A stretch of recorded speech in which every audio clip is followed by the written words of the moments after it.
জুলাই গণ অভ্যুত্থানের সময়ে বাংলাদেশে গুরুতর মানবাধিকার লঙ্ঘন হয়েছে। ওই সময়ে দেশটিতে ১,৪০০ জনেরও বেশি মানুষকে হত্যা করা হয়ে থাকতে পারে এবং হাজার হাজার মানুষ আহত হয়েছে বলে জানিয়েছে জাতিসংঘ। ১২ ফেব্রুয়ারি জাতিসংঘের মানবাধিকার বিষয়ক হাইকমিশনারের কার্যালয় থেকে প্রকাশিত এক প্রতিবেদনে এমন তথ্যই মিলেছে। OHCHR ঘটনার ফলাফল ও সুপারিশগুলো অনলাইনের মাধ্যমে ভুক্তভোগী এবং ২৩০ জন বাংলাদেশের সাক্ষাৎকারের ভিত্তিতে তৈরি করেছে। সরকার, নিরাপত্তা বিভাগ এবং রাজনৈতিক দলের কর্মকর্তাদের আরও ৩৬টি সাক্ষাৎকার নেওয়া হয়েছে, যার মধ্যে ঘটনা সংশ্লিষ্ট অনেক সাবেক ও বর্তমান ঊর্ধ্বতন কর্মকর্তারা রয়েছে।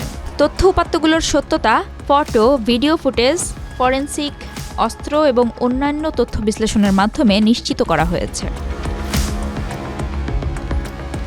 প্রতিবেদনে বলা হয়েছে, হত্যাকাণ্ডগুলো গত বছরের ১ জুলাই থেকে ১৫ আগস্টের মধ্যে সংঘটিত হয়েছে, আর নিহতদের মধ্যে ১২ থেকে ১৩% ছিল শিশু।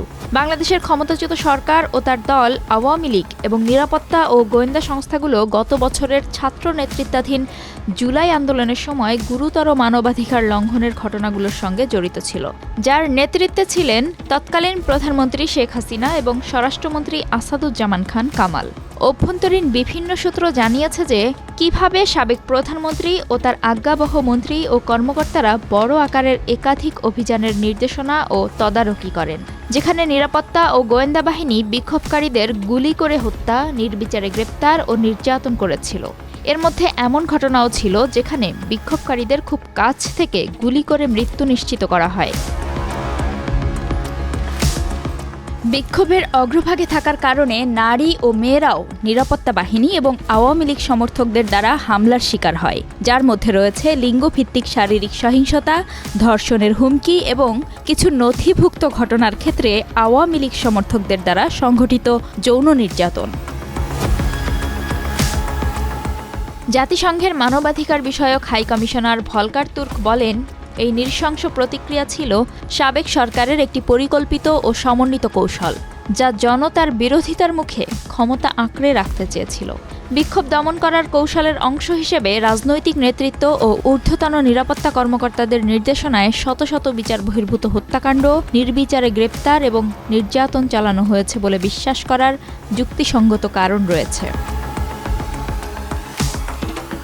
ভলকার তুর্ক আরও বলেন, আমরা যে সাক্ষ্য এবং প্রমাণ সংগ্রহ করেছি তা ব্যাপক রাষ্ট্রীয় সহিংসতা এবং লক্ষ্যভিত্তিক হত্যাকাণ্ডের এক উদ্বেগজনক চিত্র তুলে ধরে, যা মানবাধিকার লঙ্ঘনে গুরুতর অপরাধ।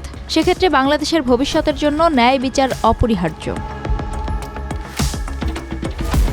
প্রতিবেদনে আরও বলা হয়েছে, অন্তর্বর্তী সরকারের প্রধান উপদেষ্টা ডক্টর মোহাম্মদ ইউনূসের অনুরোধে জাতিসংঘের মানবাধিকার কার্যালয় গত বছরের সেপ্টেম্বর মাসে একটি দল পাঠায়। সেখানে মানবাধিকার অনুসন্ধানকারী, একজন ফরেনসিক চিকিৎসক এবং একজন অস্ত্র বিশেষজ্ঞ ছিলেন, যাতে মরণঘাতী ঘটনাগুলোর বিষয়ে একটি স্বাধীন ও নিরপেক্ষ তথ্য অনুসন্ধান পরিচালনা করা যায়। অন্তর্বর্তী সরকার তদন্তের বিষয়ে যথেষ্ট সহযোগিতা করেছে বলেও প্রতিবেদনে উল্লেখ করা হয়েছে।